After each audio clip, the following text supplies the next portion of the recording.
really excited to kick off a very fun and exciting Saturday morning. We actually have 3 generations of the Rice family. We've got Ronnie and his son Ryan and his grandson over here, Elijah, who hit 2 home runs yesterday, plays 4 sports, and his favorite sport is football. Can you imagine where that came from? But our next 2 speakers bring a couple generations of greatness and proof that leadership, impact, and heart often runs in the family. Ryan Nece is an entrepreneur, philanthropist, and NFL veteran who spent his career turning lessons on the field into opportunities off of it. Whether it's launching companies, mentoring young athletes, or driving community initiatives through his foundation, Ryan's committed to making a difference and making sure, most importantly, that the next generation of leaders know how to pay it forward. Of course, Ronnie didn't have far to look for a blueprint of how to lead with both toughness and heart. His father, Ronnie Lott, is quite simply one of the greatest to ever play the game, an NFL and college football Hall of Famer, a 4-time Super Bowl champion, a member of the board of directors of the National Football Foundation, and a name that still wreaks havoc over anyone who's crossing the middle of the field. I think some of you probably had some nightmares along the way. He's legendary for his ferocity on the field, but equally revered for his generosity and humility off the field. He's living proof that toughness is a mindset and that real greatness shows up in how you serve others. Together, Ryan and Ronnie represent the best of football's legacy and its future. They're committed to excellence, a passion for giving back, and a true reminder that impact goes far beyond the football field. Please welcome 2 remarkable leaders, Ronnie Lott and Ryan Nece. Good morning. Good morning. I think they responded. Come on, wait a minute. I think they responded to me better than they responded to you. Come on. Hey, come on. Let's go. Come on. Good morning. Good morning. There we go. There we go. All right. Yeah, I like it. Fired up this morning. I like it. Yeah, you know what? I just, there are moments in your life where you sit around and think about what we were just talking about. And I don't know when's the first time that you ever felt great.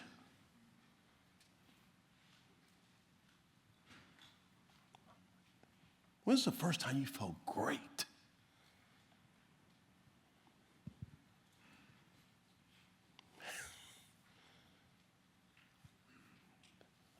I was sitting there thinking to myself, man, putting on that uniform. I was 10. And I put on that uniform, and every time I put on that uniform, there's something that made me feel great. Parents made me feel great. Friends made me feel great.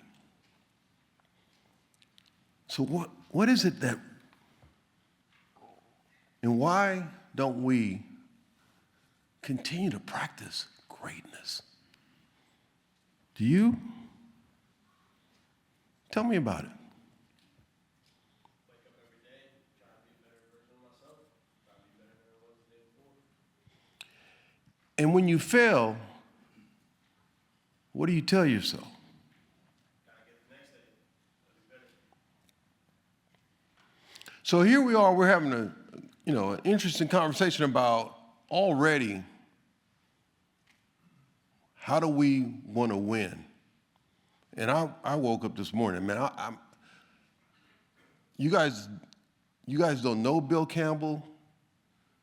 Some of you have never met him, but you kind of know. But for me, driving here, my booty hole was tight.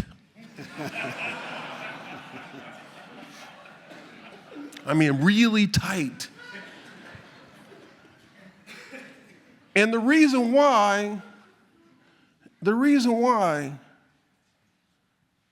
I started to panic because this campus, I was like, oh no, I can't get to where I wanted to get to. And the only thing I could think about is Coach Campbell yelling at me and cussing me out, because that's what he did. And I remember sitting there thinking to myself, how does this, I don't even know him and he's cussing me out. That was his expectations though. That's how he felt. That's how he felt. That he already told me the expectations that he had for me. So as we set some expectations today, and really for the rest of our lives,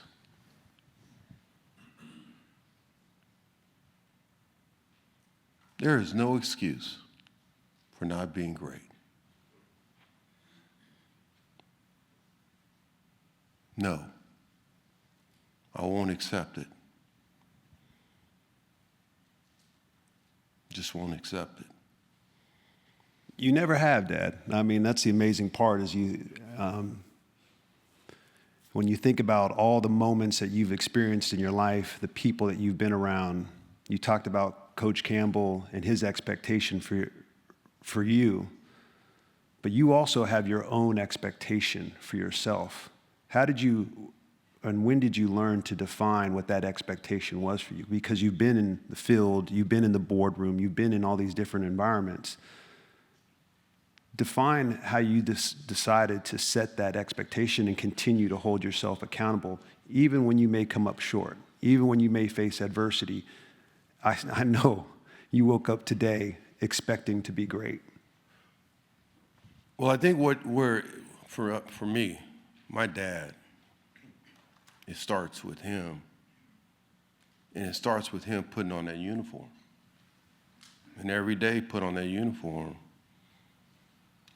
I realized there was something special about just putting on that uniform. And then the other thing that I would tell you is that the unknown soldier, when you go and you think about what he stands for, you think about why people go there to salute, automatically you start to realize that it's an expectation that for some person who's not even here, that I even learned to understand what that felt like. To really understand that that's more important than me. Because everybody that went there, and when we lived in DC as a kid, everybody that went there, and so you start to realize that there are expectations for just the things that are so normal but so important. When you think about, and one, Mark, thank you for having us. I should have said that at the beginning. We jumped right into the deep end very quickly, which is often happens with my dad, which I really appreciate. We're here, obviously, out of respect for Coach Campbell and all that he represents and all that he continues to represent. Can you share a story, maybe that you haven't shared, about your interaction with Coach Campbell and something that he unlocked in you, something that he taught you? That's why this morning I was sitting here going, because it's funny. It's like you can sit there and spend a lot of your time thinking of all the great coaches that you've been around. You know, you think about Bill Walsh, and you think about all the expectations that he had, all the things that he wanted. And then you meet this guy that, and you're saying, who? and not only is he a prominent person, but he had a standard. And I think what's great for me was that literally there were moments I remember getting, what's the place where everybody would go from Stanford? All pro? The All-Pro. And I would go, see him there. And I hated getting cussed out, but I got cussed out. And I think what's hard in life is, what does that mean? That you let them down. And I think what I'm trying to get you guys to understand, don't let anybody down. Don't let anybody down. I was just, this past week, I felt like I let somebody down. And I felt like I let them down because I realized I was spending more time being angry, as my wife said, you're being angry at him, and not realizing that you should be apologizing to him.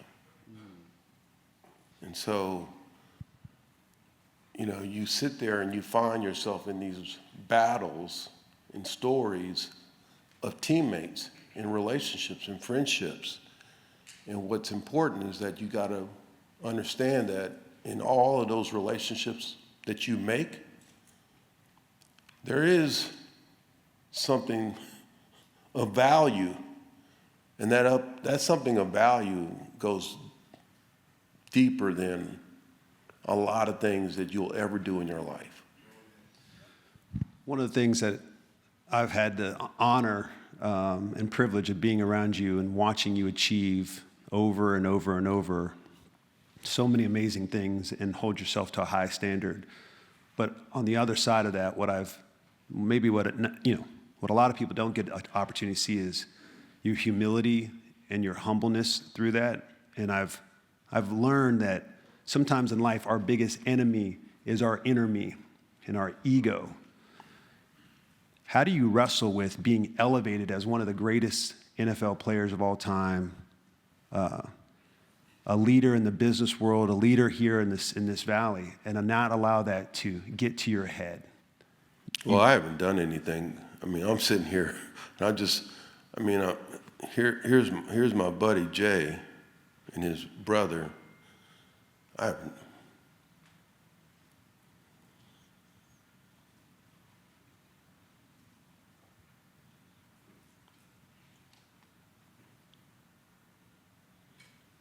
So people like that you meet, that they don't have any reason to help you, but they help you. And I think what's great about being in this valley, we've had moments where I've gone and had dinner and we've broken bread, but all of those things lead up to something that, we went to watch John Batista perform, and when I would have never, that never would have happened in my life if it wasn't for that relationship. And so there are things that are meaningful things in your life that are so important. One of the things that I wanted to say, that I was telling somebody this week, they said, who do you admire? And I was talking about why I admire, Joe Montana. And I said, it was my second year here. In the second year that I was here, I'm with this guy. And in the fourth quarter of the game, he comes over and he says, I'm sorry. I said, but we're winning. We're killing Atlanta. We're just beating it. He goes, but I'm sorry because you have to go back on the field. I just threw an interception. I didn't mean to throw this interception. To this day, I'm still confused that he said, I'm sorry. And the reason I'm confused is that I have never met an athlete that's ever walked up after making a mistake and said, I'm sorry. And the reason I say that to you guys is because we all on the athletic field, we get a lot of free passes. We want to have somebody yell at us, but we get a lot of free passes. And I just realized, like, for me, it made me realize, like, wow, I never did that. I've never said to myself, man, I should do that. And it made me realize, like, what's really great about him, the strength that he had to say that. And so I think the reason I say that is that for all of us, there are going to be moments when you want to be a great leader, but man, saying you're sorry in a tough situation. One of the other things that I think is really fascinating is, again, all of these accolades that society would say are what success is. Society may define success as the trophies you have, or the zeros in your bank account, or the homes you have, and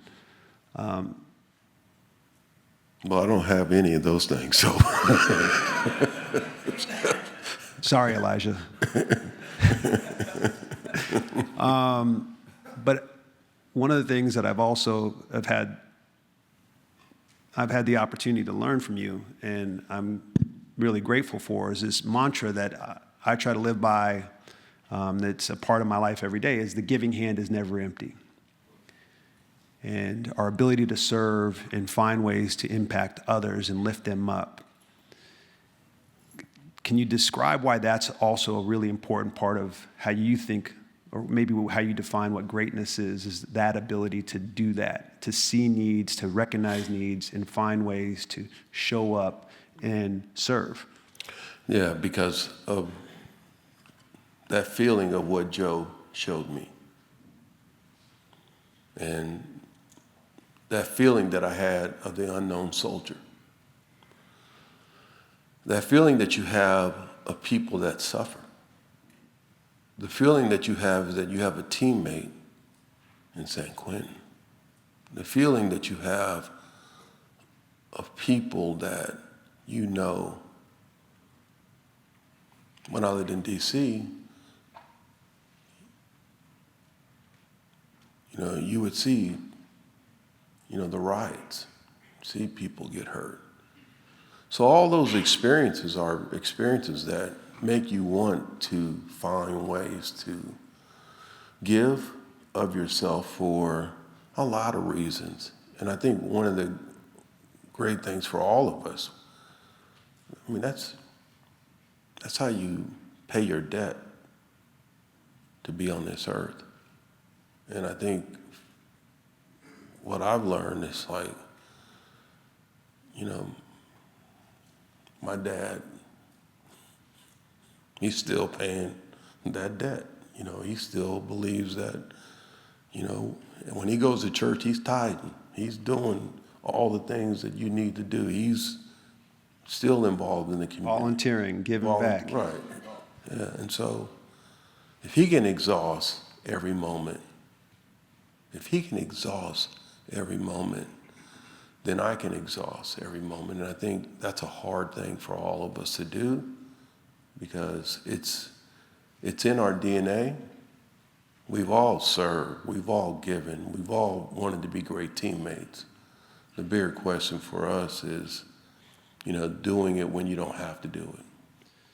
Well, that's another thing that I've always found fascinating is, most people can probably define what their goals are. If we asked everybody in this room what their goals are, or what their 5-year plan is, or 10-year plan, they probably have some idea of where they want to be and what they want to achieve. And if I asked everybody in this room, if you want to be successful, most people would probably, I hope, everybody would raise their hand that they'd want to be successful. But sometimes where it falls short, it's not about your want to, or even your desire to see it, it's your will to. Are you willing to do what it takes to be successful? Are you willing to pay the price? Are you willing to do the things you don't want to do to be what you want to be?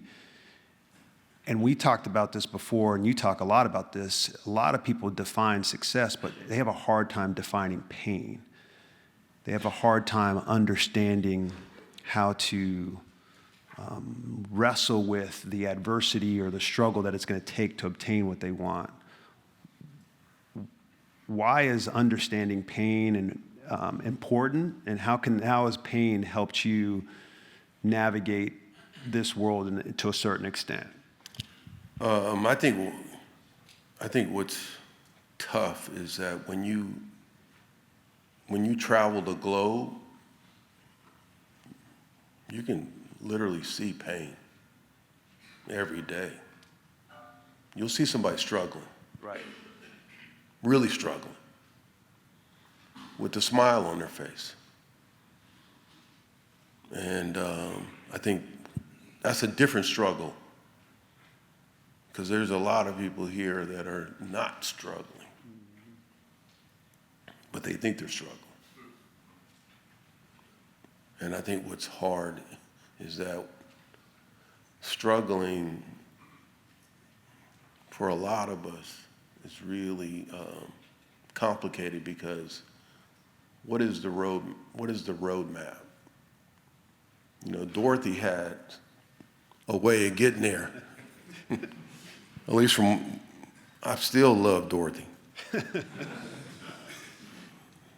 just wanted to get on the yellow brick road. That's it. That's it. There are a lot of people on the yellow brick road here. A lot of people here. They don't even know they're on the yellow brick road, but they're on the yellow brick road because they got something and they feel it every day. And that's how we started the conversation is, what do you feel every day? Do you feel God every day? Do you feel the presence of Him? Do you feel that you need to be able to get on your knees? Do you feel that you need to be able to figure out what is the day going to be like for you? Are you going to pray? Are you going to do all the things that you don't have to do?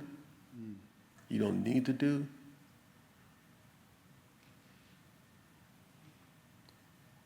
But most great people will find themselves taking a road that's really hard.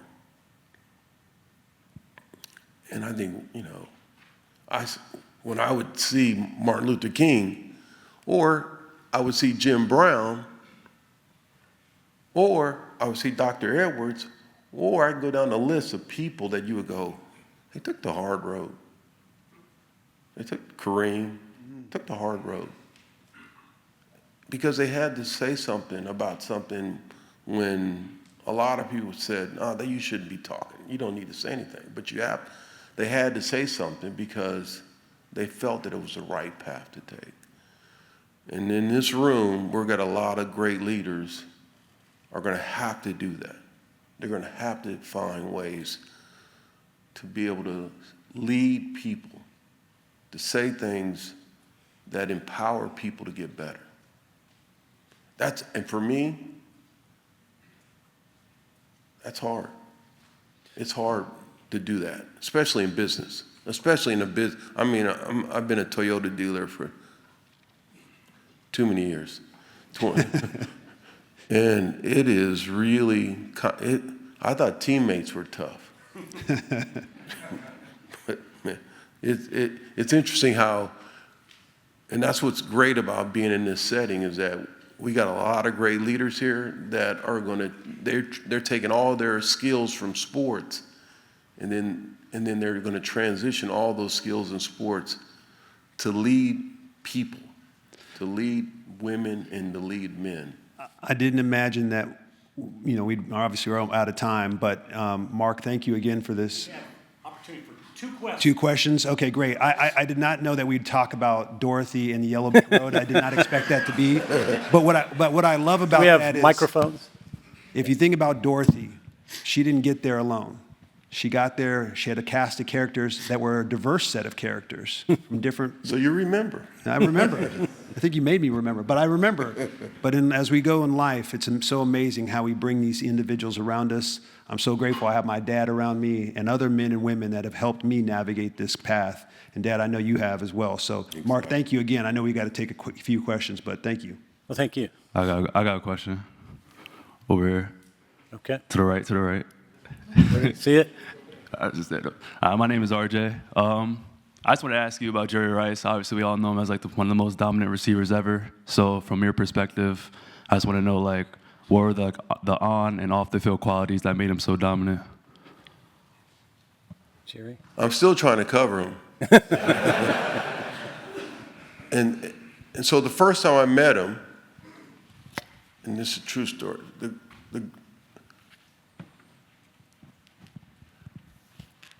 there is no athlete that I admire more than what he did for our team and what he did for the game of football and what he continues to do. What was great about Jerry is from day one, I never saw anyone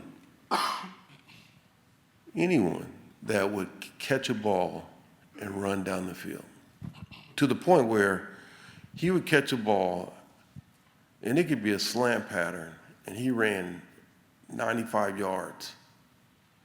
All of a sudden, Roger Craig is now catching a ball or running, and he's running to the goal line. And so that example of what he did, and he did it, I mean, he still does it. That's what's so crazy to me is that Jerry is still running somewhere right now. And the reason I know it is that there are certain things that his dad taught him that were fundamental to his success. And to me, to your point, man, Jim Brown is I think one of the greatest, but he's the best football player, I think, to ever play. Deion was great, but Deion had some moments where I don't know if he could, and the point I'm making is that that's how great Jerry was. Jerry was just not only the first on the field, but the last off the field. So a lot of great characteristics that he gave our team that made him special for a lot of reasons. He made Steve Young. Now, Steve might not believe that, but Steve will tell you that, to have the best receiver and to have John Taylor was pretty special. And Joe would say the same. And my point is that just he's to me, he is the greatest player to play the game of football, I think. And other than Jim Brown, those are the two guys I would put up there. But a special man. One final question. Yeah, right here. Thank you, Ronnie, Ryan. You guys gave us such a great message this morning that I think we all resonate with. The expectation of ourselves is half the reason, other than work, is probably why we're all here. But the football field is much different than the business world you guys started to allude to. And so I was going to ask for maybe 2 or 3 tips or things that you guys took into the professional business world to help translate some of that expectation into these other folks who haven't had the blessings we've had to be on the football field, to know their own expectation and their own greatness. How do you get them to rise to what we expect out of everybody as just normal? Yeah, I think the first thing that I would think about, man, is how do you communicate, man? Communication is, here, the first thing I said was what Bill was all about. Bill Campbell was all about communicating. Whether it was communicating to his players when he was coaching, whether it's communicating to executives, whether it was communicating to anyone. he set the tone. And so, learning how to communicate your way, your authentic way. In football, and for me, I feel like there's an authentic way of doing that. And I feel really comfortable doing that. Am I the same person I am when I'm trying to manage one of our employees? I'm probably different. Some days I feel like I'm that person, and some days I know that I'm that person because I'll have an employee look at me like, what are you saying?